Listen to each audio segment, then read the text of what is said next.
kita mencari Tuhan setiap hari, mengisi hati dan pikiran kita dengan kebenaran firman Tuhan, maka kita akan lebih mudah mengenal kehendak Tuhan.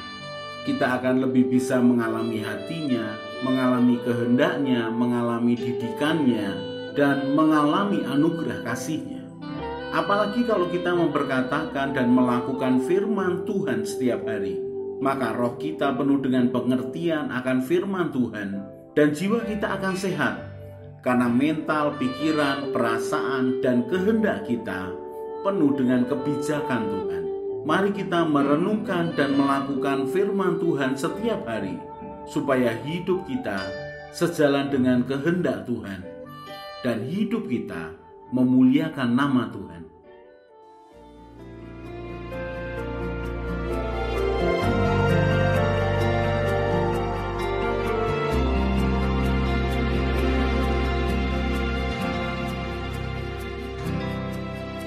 Hanya kepadanya ku kan berlari di saat ku bimbang dalam hidupku.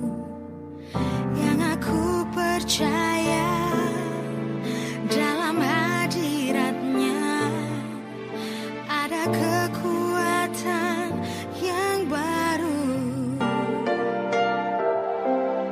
Walau ku melangkah dalam tekanan, badai pencobaan datang menghadang, yang aku percaya dalam hadiratnya ada kekuatan yang baru. Bukan terbang tinggi bagai raja wali di atas segala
Imamat 25 ayat 17 dan 18. Janganlah kamu merugikan satu sama lain, tetapi engkau harus takut akan Allahmu, sebab akulah Tuhan Allahmu. Demikianlah kamu harus melakukan ketetapanku dan tetap berpegang pada peraturanku serta melakukannya. Maka kamu akan diam di tanahmu dengan aman tenteram.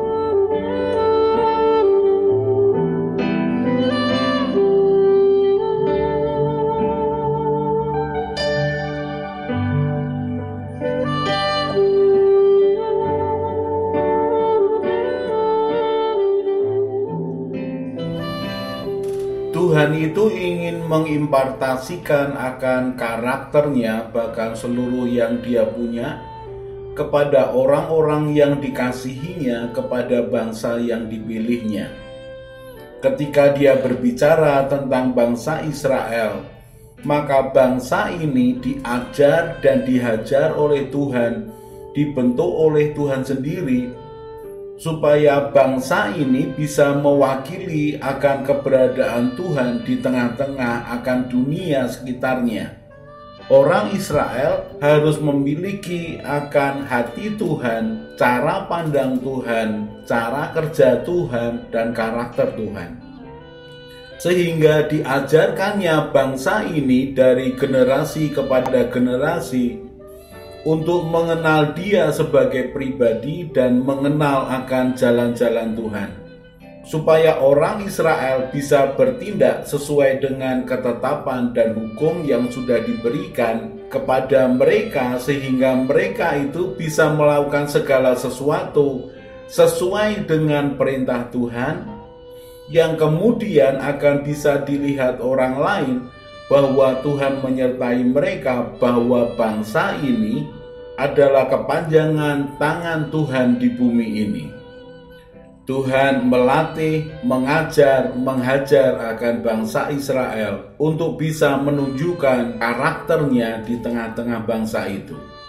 Ketika Tuhan memberikan tulah demi tulah kepada orang Mesir, kemudian dia membawa orang Israel keluar dari tanah Mesir, maka bangsa-bangsa lain melihat bahwa Tuhan berpihak kepada orang Israel. Tuhan memiliki rencana buat orang Israel. Tuhan bertindak untuk membela orang Israel. Dan kita belajar sebelumnya bahwa Tuhan melatih orang-orang Israel yang beratus-ratus tahun bermental budak menjadi orang yang merdeka, bahkan orang yang berani, bahkan menjadi prajurit yang berani, dan membangun Israel menjadi bangsa yang disegani, yang kuat, yang tidak terkalahkan. Ketika Tuhan berhasil untuk melatih bangsa ini menjadi bangsa yang besar, bangsa yang mengandalkan Tuhan, bangsa di mana Tuhan berperang di depan mereka, maka sungguh kemuliaan Tuhan meliputi akan bangsa ini. Bahkan bangsa ini kemudian ditakuti orang-orang lain gentar. Tetapi ternyata pembelajaran dari generasi ke generasi ini tidak ditangkap dengan baik oleh generasi orang-orang Israel berikutnya. Mereka egois, mereka hanya memikirkan kepentingan diri sendiri, mereka tidak mengikuti akan cara Tuhan. Mereka tidak belajar dari angkatan-angkatan sebelumnya. Kalau orang-orang Israel ini terus-menerus belajar dari angkatan-angkatan sebelumnya dan percaya bahwa apa yang terjadi dari angkatan terdahulu akan terjadi kepada mereka, perjalanan pengalaman dengan Tuhan yang luar biasa, maka mereka sebenarnya akan mengalaminya sendiri dan kemudian bisa membagikannya kepada generasi berikutnya. Kalau sekarang ini kita membaca dari Alkitab bagaimana hati Tuhan, bagaimana keinginan Tuhan untuk melatih, membela, dan berperang bersama-sama dengan bangsa pilihannya, maka sesungguhnya Dia juga lakukan kepada kita, orang-orang yang percaya di zaman ini. Kita yang hidup di zaman milenial ini bisa melihat peperangan demi peperangan yang dilakukan oleh Tuhan melalui bangsa ini, bahkan peperangan yang dilakukan Tuhan sendiri untuk membela bangsa ini di hadapan bangsa-bangsa lain. Dan kalau kita mau belajar tentang karakter Tuhan menghadapi akan bangsa Israel ini, kita juga belajar sikap bangsa Israel yang kadang taat kepada Tuhan, kadang melawan Tuhan. Maka ini akan menjadi pembelajaran yang baik buat kita.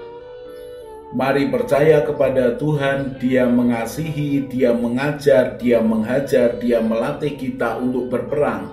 Kalau Dia menyertai akan bangsa Israel di zaman itu, bukankah Dia juga berjanji untuk menyertai kita, orang-orang yang percaya kepadanya, sampai kepada kesudahan zaman?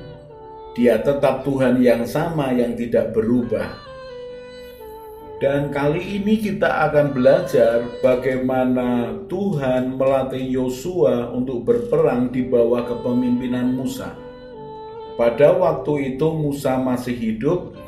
Musa seringkali membesarkan hati Yosua, meneguhkan, menguatkan hati Yosua, supaya teguh hatinya dalam mengikut Tuhan, bahkan supaya kuat mentalnya menghadapi peperangan apapun.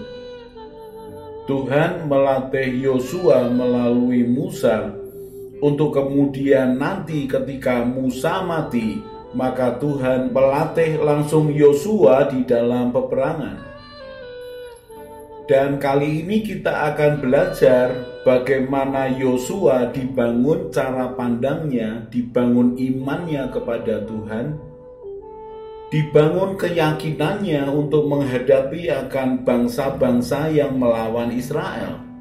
Keyakinan hati dan mental itu tidak dibangun dengan seketika, membutuhkan waktu dan proses yang cukup lama sampai orang kemudian siap untuk berperang.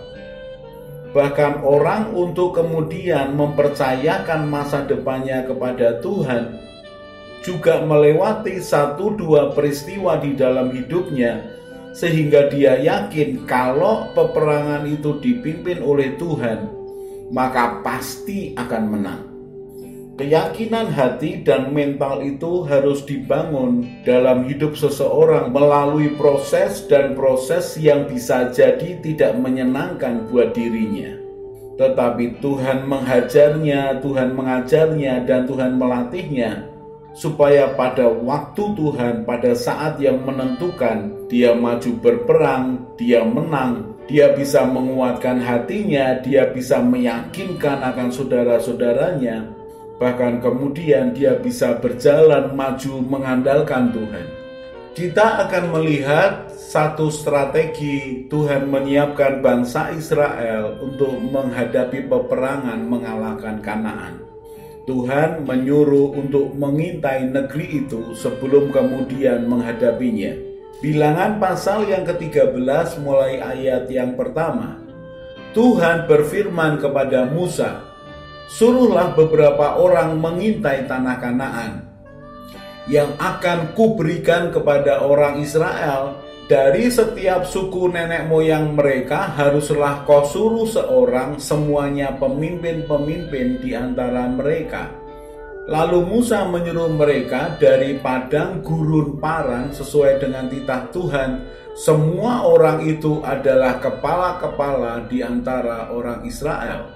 Ayat berikutnya menunjukkan ada 12 orang yang dipilih di antara para pemimpin suku bangsa itu. Bilangan pasal yang ke-13 mulai ayat yang ke-17 dikatakan, "Maka Musa menyuruh mereka untuk mengintai tanah Kanaan. Katanya kepada mereka, pergilah dari sini ke tanah Negeb dan naiklah ke pegunungan, dan amatilah bagaimana keadaan negeri itu, apakah bangsa yang mendiaminya kuat atau lemah, apakah mereka sedikit atau banyak, dan bagaimana negeri yang didiaminya, apakah baik atau buruk, bagaimana kota-kota yang didiaminya, apakah mereka diam di tempat-tempat yang terbuka atau di tempat-tempat yang berkubu, dan bagaimana tanah itu, apakah gemuk atau kurus? Apakah ada di sana pohon-pohonan atau tidak? Tabahkanlah hatimu dan bawalah sedikit dari hasil negeri itu. Waktu itu ialah musim hulu hasil anggur. Kemudian di ayat berikutnya, ke-12 pengintai ini mengintai tanah Kanaan selama 40 hari. Bilangan 13 ayat 25. Sesudah lewat 40 hari pulanglah mereka dari pengintaian negeri itu, dan langsung datang kepada Musa, Harun, dan segenap umat Israel di Kades di padang gurun Paran. Mereka membawa pulang kabar kepada keduanya dan kepada segenap umat itu, dan memperlihatkan kepada sekaliannya hasil negeri itu. Mereka menceritakan kepadanya, kami sudah masuk ke negeri kemana kau suruh kami, dan memang negeri itu berlimpah-limpah susu dan madunya, dan inilah hasilnya. Hanya bangsa yang diam di negeri itu kuat-kuat, dan kota-kotanya berkubu dan sangat besar. Juga keturunan Enak telah kami lihat di sana. Orang Amalek diam di tanah Negeb, orang Het, orang Yebus, dan orang Amori diam di pegunungan. Orang Kanaan diam sepanjang laut dan sepanjang tepi sungai Yordan. Kemudian Kaleb mencoba menenteramkan hati bangsa itu di hadapan Musa, katanya, tidak, kita akan maju dan menduduki negeri itu, sebab kita pasti akan mengalahkannya. Tetapi orang-orang yang pergi ke sana bersama-sama dengan dia berkata, kita tidak dapat maju menyerang bangsa itu karena mereka lebih kuat daripada kita. Juga mereka menyampaikan kepada orang Israel kabar busuk tentang negeri yang diintai mereka dengan berkata, negeri yang telah kami lalui untuk diintai adalah suatu negeri yang memakan penduduknya. Dan semua orang yang kami lihat di sana adalah orang-orang yang tinggi-tinggi perawakannya.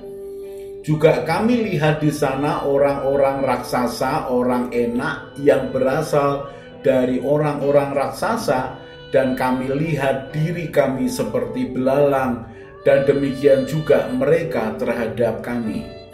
Bilangan pasal yang ke-14 ayat yang pertama mulai.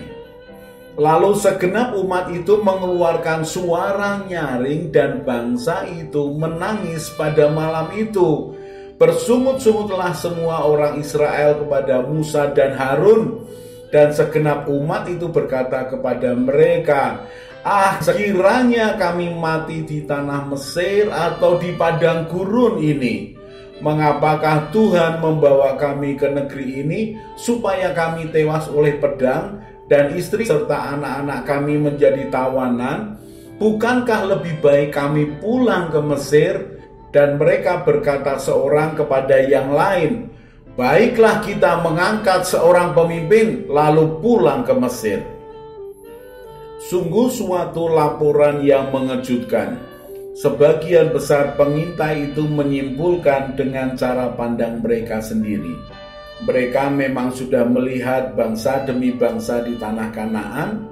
Mereka sudah melihat kota-kota yang berkubu.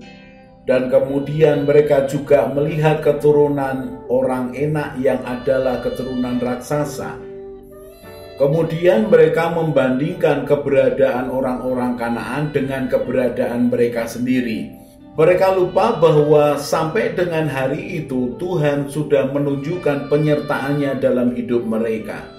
Tuhan sudah menunjukkan keperkasaannya, mujizatnya, kasih setianya kepada bangsa itu.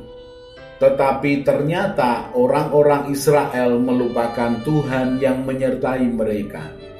Mereka tetap mengandalkan mata jasmani dan pikiran mereka lebih daripada mereka mengandalkan akan mata iman mereka dan kenyataan yang sudah dialami bahwa Tuhan beserta mereka. Maka mereka kemudian kecil hati, bahkan kabar busuk yang beredar tentang orang-orang Kanaan lebih dipercaya oleh mereka. Orang yang melupakan betapa perkasanya Tuhan menyertai mereka akan lebih percaya dengan kabar-kabar busuk yang didengar oleh telinga mereka. Bagaimana kabar busuk yang dipercaya oleh 10 orang ini bisa menjalar ke ratusan ribu bangsa Israel yang mendengarnya. Dan karena orang Israel kebanyakan juga tidak memelihara hati dan iman percayanya kepada Tuhan, walaupun Tuhan terbukti menyertai mereka, mereka lebih percaya kepada kabar busuk 10 orang ini. Mereka mengeluarkan suara yang nyaring, bahkan mereka menangis pada malam itu, lalu ingat bahwa di Mesir mereka lebih enak, lebih nyaman, tidak perlu ada peperangan. Mereka lupa bahwa Tuhan ingin membawa kepada negeri yang begitu indah, penuh susu dan madu, tetapi harus sebagai orang merdeka, bukan budak. Harus sebagai orang yang memenangkan peperangan, bukan orang yang dikalahkan dalam peperangan. Kaleb dan Yosua berpihak kepada Tuhan dan mendukung akan Musa. Kaleb dan Yosua sepakat untuk maju dan memenangkan peperangan dengan orang-orang Kanaan. Dan ayat-ayat berikutnya adalah Tuhan berperkara dengan orang-orang yang membawa kabar busuk. Tuhan membuat mereka mati, Tuhan menulai mereka. Dan dari 12 pengintai itu hanya ada 2 yang memasuki tanah perjanjian. Kita belajar dari kisah ini bagaimana Tuhan menyiapkan orang-orangnya untuk menghadapi peperangan atau pertempuran. Dan peristiwa demi peristiwa harian yang dialami oleh orang-orang ini adalah bagian dari membangun akan mentalnya, membangun ketetapan hatinya untuk percaya bahwa Tuhan menyertai mereka, Tuhan melatih mereka untuk berperang. Mari tetapkan hati, mari percaya kepada Tuhan yang melatih kita untuk kita menghadapi kesulitan di dalam kehidupan kita masing-masing.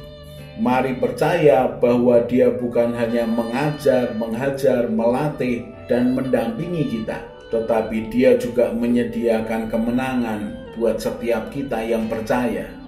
Dia hidup dan Dia masih menyertai kita sampai dengan hari ini. Kita memiliki Tuhan yang sama dengan orang-orang Israel itu. Dan Tuhan yang sama yang juga tetap memiliki keinginan supaya melatih anak-anaknya berperang dan memberikan kemenangan kepada mereka yang dikasihinya.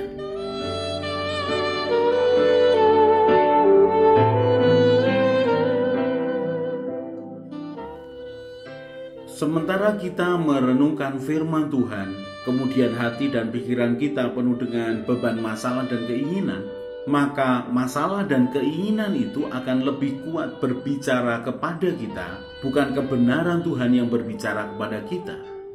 Berbeda kalau hati kita tenang menginginkan Tuhan, pikiran kita penuh dengan kebenaran Tuhan, dan keinginan tidak mengendalikan kita, maka keadaan ini akan membuat kita mudah mendengar suara Tuhan dan mengerti kehendak Tuhan. Kalau kita merenungkan firman Tuhan setiap hari, maka Tuhanlah yang menjadi petunjuk jalan kehidupan kita. Mari kita berdoa. Tuhan Yesus, terima kasih untuk kebenaran firman-Mu. Tuhan Yesus, Engkaulah gembalaku yang baik. Buatlah hatiku selalu melekat kepadamu. Firman-Mu itu pelita bagi kakiku dan terang bagi jalanku. Bawalah aku menjalani hidup sesuai dengan rencana-Mu ya Tuhan. Amin. Saya Yosea Kristiono, Gembala Jemaat GKI Injil Keselamatan Semarang. Tetap percaya, tetap semangat. God bless.